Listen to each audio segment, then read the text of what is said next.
Theology is fun.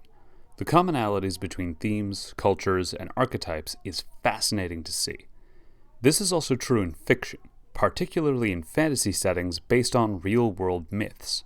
And in Magic the Gathering, no plane shows this more than Theros. ZX Spider-Man Commodore 128 and 64. I hit the floor, I hit the shore. Got gaming skills from days of yore. I close the deck, computer rolls, play until my hands. Welcome to Beef Snack Nerdcast. I'm Hammer Enjoyer Bolter. Ah, Theros, the Greek myth-inspired plane of dashing heroes, fierce monsters, and petty gods. A very swords and sandals setting, leaning on movies like Troy, Gladiator, 300, Clash of the Titans, and Spartacus. And, the Iliad. You've probably never heard of it. Today we are focusing on one of the gods of the plane, Purphoros, the forge god. Purphoros is your classic smith god, your Vol, your Moradin, your Hephaestus. He is a solid, recognizable archetype that exists in Theros. Purphoros sits firmly in red color philosophy, a passionate, creative soul making great and glorious works of artistry. But that burning need for creation is balanced by high standards and equally high frustration. He is known for making gorgeous works in his forge on the volcanic Mount Velus that smiths across Theros would give their firstborn child to even come close to emulating, only to grunt in disgust and throw them back in the smelter. With many red characters, Purphoros' unrestrained emotional drive makes him both an equal force of creation and destruction.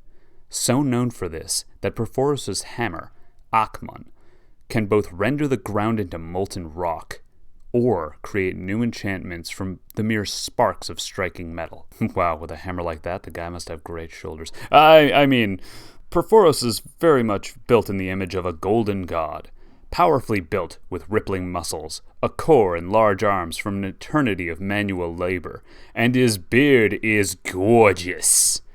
But who prays to Purphoros? Who are his worshippers?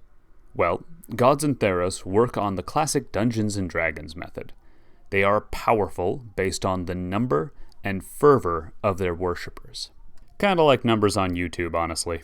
Purphoros' followers are exactly who you would expect from a guy who brought bronze and, more importantly, iron to the plane of Theros.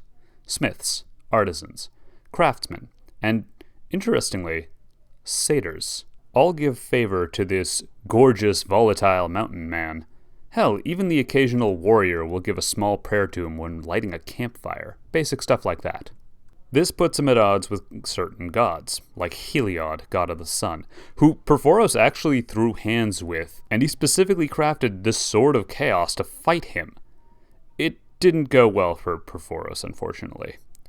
He also had a romantic interest in Nila, goddess of the hunt for a little while anyway.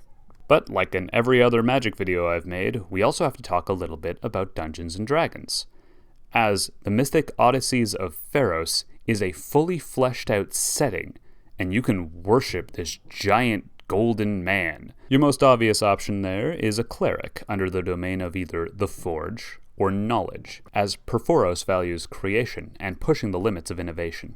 You might also be able to, surprisingly, take a druid, as Purphoros is closely tied to fire and earth. Taking this fire and earth angle could also lead to other classes, like a satyr 4-elements monk, a sorcerer that specifically focuses on fire spells, or maybe even a fighter who likes to make all of their own equipment. Now, the gods in Theros often elect champions to further their causes. Purphoros elected a human champion named Daxus. His job? Wipe out traces of all other gods in the city of Meltis.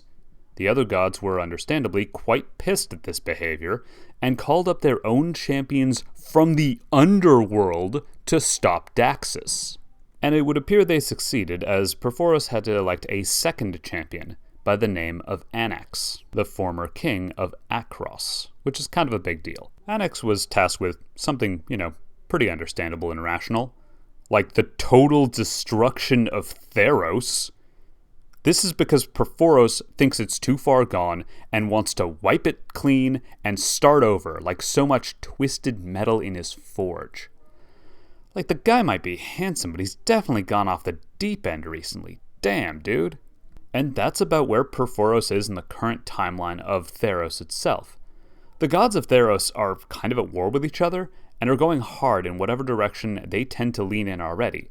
Purphoros' raging emotions are leading him to want to burn Theros to the ground. I've always said that the Greek gods are kind of the sitcoms of mythic pantheons, and Theros takes this and cranks it hard into radical territory, with all the gods being vindictive assholes.